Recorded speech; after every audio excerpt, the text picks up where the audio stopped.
Good morning, folks. Happy Sunday. Welcome to a new episode of Sports News Flash at 12. Terence Crawford, he has done it. He has nothing left to prove.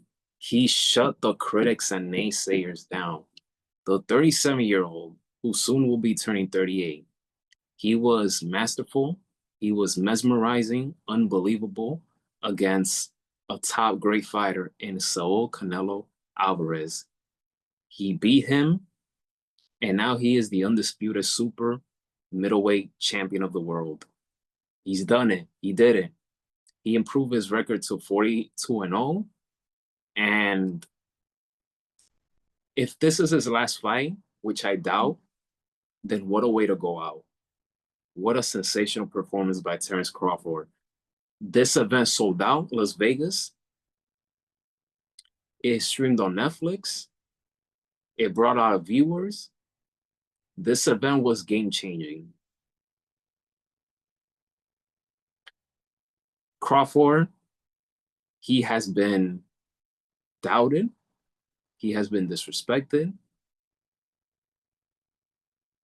His story has been flat out unbelievable. If you don't know about his story, look it up. Canelo, he hung in there. He did what he could. But Crawford, he had all the momentum, especially in those last 4 rounds. Rounds 9 and 10 really stood out to be the most.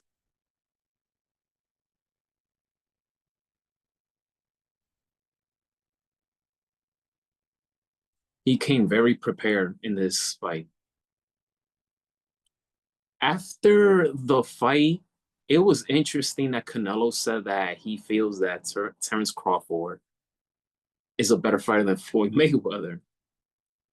Mayweather was the first boxer to give Canelo his first loss. Canelo was like 22, 23 at the time. Canelo is 34 today.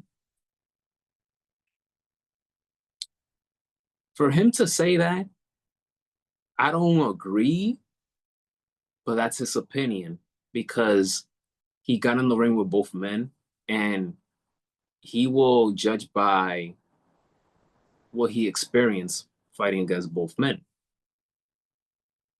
But that's a huge compliment to Crawford.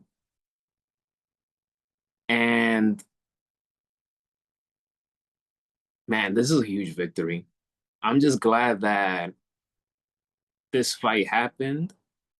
Terence Crawford proved to the world that he can beat the best because that was one of the criticisms that was heading towards his way, that he feel that, yeah, he racked up so many wins, but has he fought anybody worthy? And he fought someone worthy.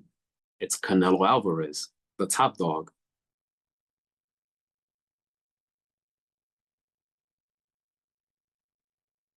So kudos to Crawford. He made history. And like I've said, he has nothing left to prove.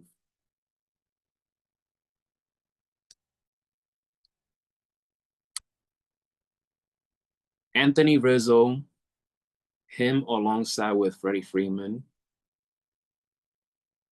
are two of my favorite first basemen in the last 10 years. On Wednesday, he made an announcement that he'll be retiring from the game of baseball. He officially retired as a Chicago Cub, whom he played 10 of his 14 seasons there.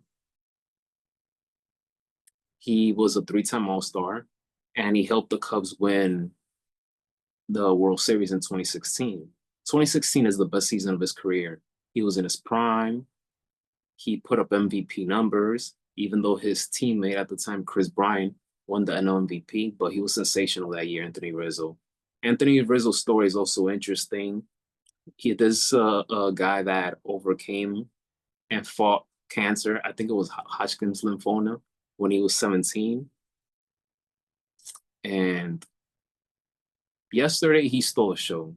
Even though the Cubs lost 5-4 to the Tampa Bay Rays, but this was all about Anthony Rizzo.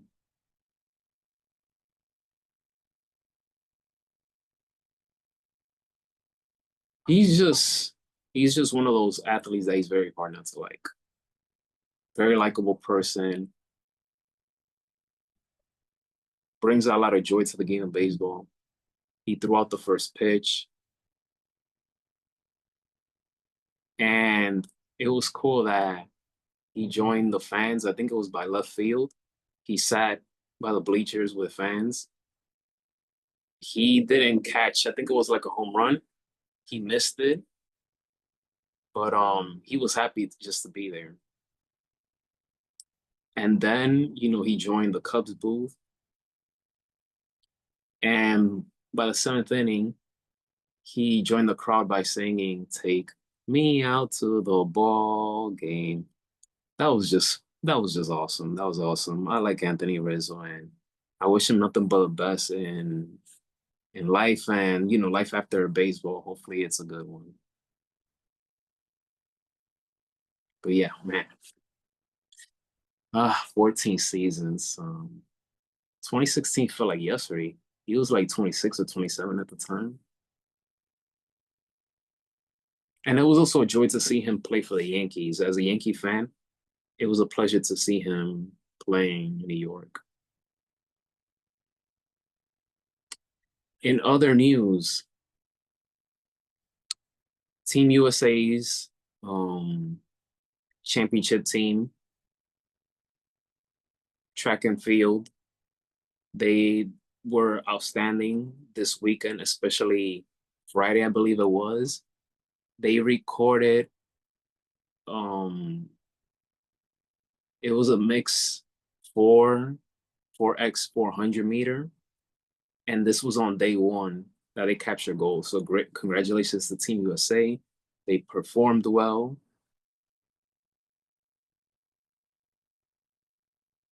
Ryan Cruiser, he secured Team USA's first gold at the 2025 World Track and Field Championships in the field. So congratulations to Team USA on that.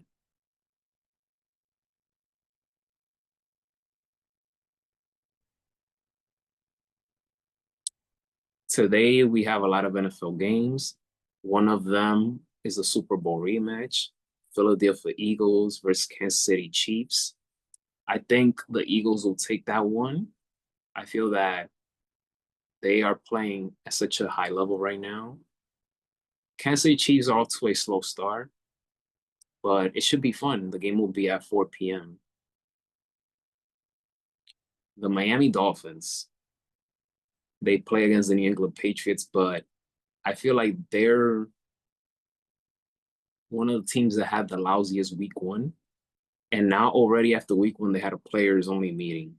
And when it's a players only meeting, that is not a good sign.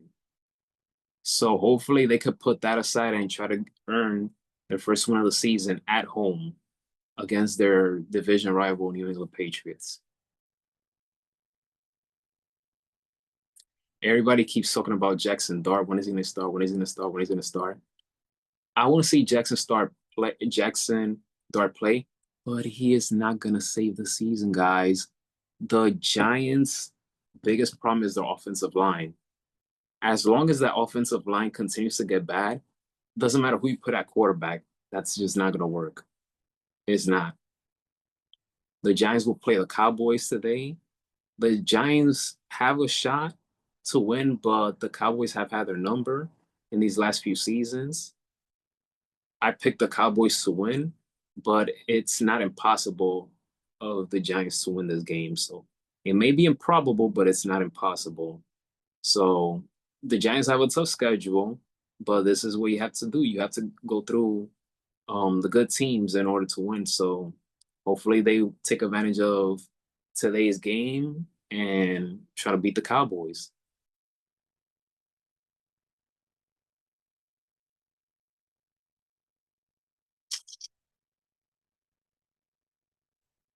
Let's see what else. I feel like I'm missing something else to talk about.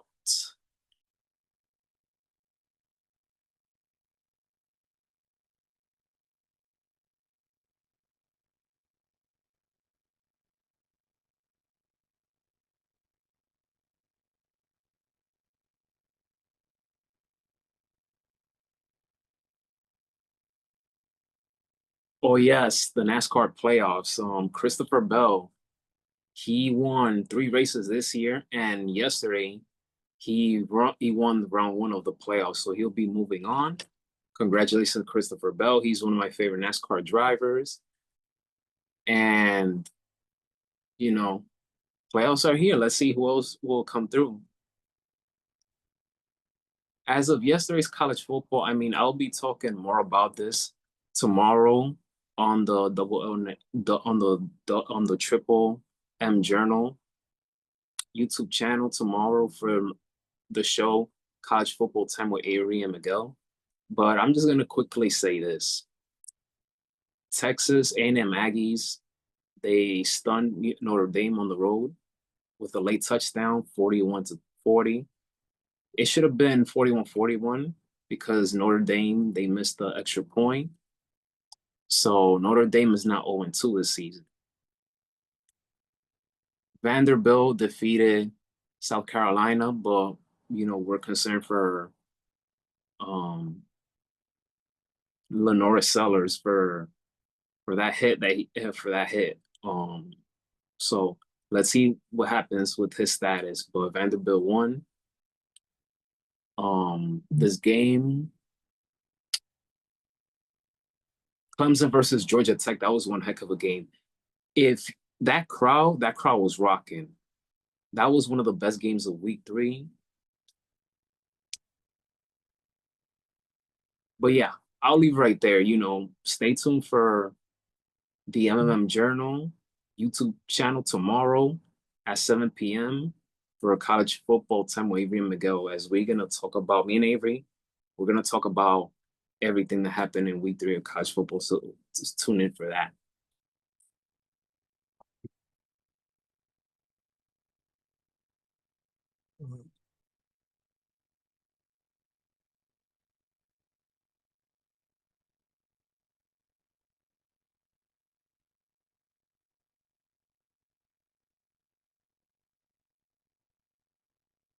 Last but not least, with hockey, Kirill Kaprizov, he recently rejected a contract extension with the Minnesota Wild. Why he did it, it could be many reasons, but I think that Kirill, who's a sensational player, I think he's waiting to see what the front office is going to do in terms of what other pieces are they going to put for this team. He clearly wants to win with the Minnesota Wild, so he's curious to see what other pieces are they willing to put. Because if he's willing to take less money in order to bring other talent for this team to get over the hump, then he's thinking very smart. So he doesn't want to take up the 8-year deal, doesn't want to take up all money. He wants to be surrounded with a winning culture. And I really hope that Kirill does that with this Minnesota Wild group instead of going elsewhere. It's about time that we see great players win with teams that you rarely see these teams winning. It's all about changing history. So I hope that happens for Kirill Kaprizov sooner than later. Well, guys, that does it for this episode of Sports News Flash at 12. Enjoy Sunday, NFL Sunday, some baseball, and I'll see you guys next Sunday for a new episode of Sports News Flash at 12. If you want to, please hit that thumbs up. Don't forget to hit that subscribe button. And as always, be safe. And may God bless each and every one of you. Take care.